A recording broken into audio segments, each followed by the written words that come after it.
جملہ آسمانی کائنات اور زمین سب ایک اکائی سنگلرٹی کی شکل میں جڑے ہوئے تھے۔ ان الفاظ میں بگ بینگ سے پہلے کا ذکر کیا گیا ہے، پھر اس کے بعد پھوٹنے اور پھیلنے کا عمل شروع ہوا جسے کلام مجید نے ان الفاظ میں ذکر کیا ہے۔ ترجمہ: پس ہم نے انہیں پھاڑ کر جدا کر دیا۔ بگ بینگ سے روپذیر ہونے والے عمل انشقاق یعنی پھٹنے کے عمل کے آغاز کے ساتھ ہی ایک سیکنڈ کے 100ویں حصے میں وہ سنگلرٹی پھیل کر ابتدائی آگ کا گولہ بن گئی اور دھماکے کے فوری بعد اس کا درجہ حرارت 1 خرب سے 1 خرب 80 ارب سینٹی گریڈ کے درمیان جا پہنچا۔ تاہم بگ بینگ سے 1 منٹ بعد ہی کائنات کا درجہ حرارت تیزی سے گرتے ہوئے 10 گنا کم ہو کر 10 ارب سے 18 ارب سینٹی گریڈ کے درمیان آ پہنچا۔ یہ سورج کے مرکز کے موجودہ درجہ حرارت سے تقریباً 1000 گنا زیادہ حرارت تھی۔ اس وقت کائنات زیادہ تر فوٹان، الیکٹران، نیوٹریناس اور اس کے مخالف ذرات کے ساتھ ساتھ کسی حد تک پروٹان اور نیوٹران پر مشتمل تھی۔ کائنات کے اس اولین مرحلے کی تصویر کشی سب سے پہلے جارج گیمو نامی سائنسدان نے 1941 میں تصنیف کردہ اپنی مشہور تحریر میں پیش کی۔ اس نے کہا کہ بگ بینگ کے فوراً بعد کائنات اتنی شدید گرم تھی کہ ہر طرف نیوکلیائی حرارتی تعاملات شروع ہو گئی۔ اس کا مطلب یہ ہوا کہ ابتدائی کائنات زیادہ توانائی کے حامل شارٹ ویو فوٹان سے ممور تھی۔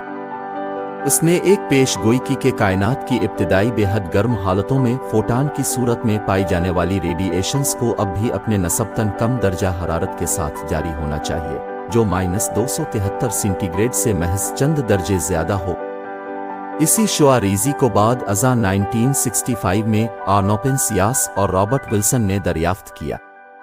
جو کائنات میں وسعت کا عمل جاری ہے، اس کا درجہ حرارت گرتا چلا جا رہا ہے۔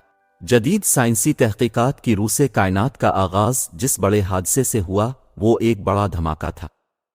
یہاں ہم بگ بینگ کے نظریے کے تاریخی پس منظر پر روشنی ڈالنا مناسب خیال کریں گے۔ 1950 کے عشرے میں آئنسٹائن کے پھیلتی ہوئی کائنات کے تصور سے متاثر ہو کر رالف الفر، ہینس بیتھے اور جارج گیمو نے پہلی بار بگ بینگ کے نظریے کو غور و خوض کے لیے منظر عام پر پیش کیا۔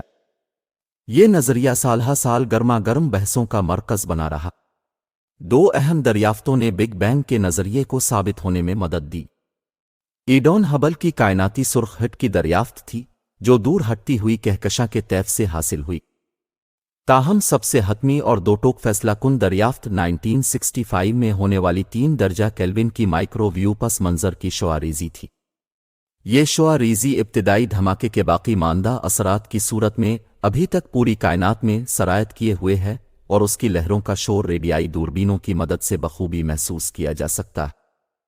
ان الفاظ میں بگ بینگ سے پہلے کا ذکر کیا گیا ہے، پھر اس کے بعد پھوٹنے اور پھیلنے کا عمل شروع ہوا جسے کلام مجید نے ان الفاظ میں ذکر کیا ہے۔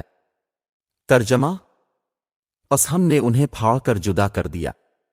بگ بینگ سے روپذیر ہونے والے عمل انشقاق یعنی پھٹنے کے عمل کے آغاز کے ساتھ ہی ایک سیکنڈ کے 100ویں حصے میں وہ سنگلرٹی پھیل کر ابتدائی آگ کا گولہ بن گئی اور دھماکے کے فوری بعد اس کا درجہ حرارت 1 خرب سے 1 خرب 80 ارب سینٹی گریڈ کے درمیان جا پہنچا۔ تاہم بگ بینگ سے 1 منٹ بعد ہی کائنات کا درجہ حرارت تیزی سے گرتے ہوئے 10 گنا کم ہو کر 10 ارب سے 18 ارب سینٹی گریڈ کے درمیان آ پہنچا۔ یہ سورج کے مرکز کے موجودہ درجہ حرارت سے تقریباً 1000 گنا زیادہ حرارت تھی۔ اس وقت کائنات زیادہ تر فوٹان، الیکٹران، نیوٹریناس اور اس کے مخالف ذرات کے ساتھ ساتھ کسی حد تک پروٹان اور نیوٹران پر مشتمل تھی۔ کائنات کے اس اولین مرحلے کی تصویر کشی سب سے پہلے جارج گیمو نامی سائنسدان نے 1941 میں تصنیف کردہ اپنی مشہور تحریر میں پیش کی۔ اس نے کہا کہ بگ بینگ کے فوراً بعد کائنات اتنی شدید گرم تھی۔ طبیعیات کی ایک اور اہم دریافت جس نے سائنسدانوں کو بگ بینگ تھیوری کی صداقت تک پہنچنے میں مدد دی وہ آزاد خلا کی تباہی کی دریافت ہے۔ عام طور پر یہ سمجھا جاتا تھا کہ خلا ایک ایسی جگہ ہے جہاں کچھ بھی پایا نہیں جاتا، مگر تحقیقات کے بعد یہ بات ثابت ہو چکی ہے کہ خلا میں بھی مادے کی کوئی نہ کوئی شکل موجود ہے۔ کائنات میں نئے مادے کا ظہور فلکی طبیعیات کا یہ مشاہدہ ہیسنبرگ کے غیر یقینی حالت کے قانون کا نتیجہ ہے۔ اتنے عظیم واقعات کی غیر یقینی حالت کی کیفیات میں سے گزر کر جب الیکٹران میں سے اس کی ساری توانائی خارج ہو گئی تو وہ بے قاعدگی کے ساتھ بکھرتی ہی چلی گئی اور یوں اس کا اطلاق خلا کے مقام پر ہونے لگا۔ اگر ان صفر مقام کے حامل تغیرات کا تعاقب کیا جائے تو وہ توانائی کی دے اقامت مقدار کی غمازی کرتے ملیں گے، جیسے ممکن ہے کہ کائنات کے دوسرے مقامات سے ادھار لی گئی توانائی تصور کیا جائے۔ نتیجہ اس مستعار توانائی کے ذریعے بعض اوقات کوئی ذرہ پیدا بھی ہو سکتا ہے اور بعد ازاں فوری طور پر تباہ بھی ہو سکتا ہے۔ اس تصور کو پہلی بار 1948 میں ڈچ ماہر طبیعیات ہینرک کیسیمر نے پیش کیا۔ بگ بینگ دھماکے کا پیش منظر۔ عظیم ماہر طبیعیات اسٹیفن ہاکنگ کی تحقیق کے مطابق عظیم دھماکے سے فقط چند گھنٹے بعد ہیلیم اور دوسرے عناصر کی افزائش تھم گئی اور اس کے بعد اگلے کئی لاکھ سال تک کائنات کسی قابل ذکر حادثے کے بغیر سکون کے ساتھ مسلسل پھیلتی ہی چلی گئی۔ پھر جب رفتہ رفتہ کائنات کا اوسط درجہ حرارت چند ہزار درجے تک گر گیا تو الیکٹران اور مرکزے کے پاس اتنی توانائی برقرار نہ رہ سکی کہ وہ اپنے درمیان موجود برقی مقناطیسی کشش پر غالب آ سکتے۔ قرآن مجید اس سائنسی حقیقت کو بے نقاب کرتا ہے کہ کائنات کا تمام سماوی مواد ابتدا گیسی بادلوں کی صورت میں موجود تھا۔ سورہ حمیم السجدہ کی آیت نمبر 11 میں وہی دخان اور وہ اس وقت گیس کے بادل تھے کہ الفاظ غیر مبہم طور پر دخانی حالت کی موجودگی کو ثابت کرتے ہیں۔ پھر ان گیسی بادلوں کے اندر اللہ تعالیٰ نے متوازن فلکیاتی نظام ترتیب دیا جس کے تحت اربوں کہکشائیں اور ان کے اندر واقع کھربوں انفرادی نظاموں کو وجود ملا۔ تمام کہکشائیں کائنات کے مرکز سے باہر کی جانب بیک وقت وسعت پذیر ہیں اور ابھی تک ان میں اجتماعی طور پر کوئی ٹکراؤ عدم توازن پیدا نہیں ہوا۔ جس روز ان میں اجتماعی سطح کا ٹکراؤ پیدا ہوا وہ اس کائنات کے لیے قیامت کا دن ہوگا۔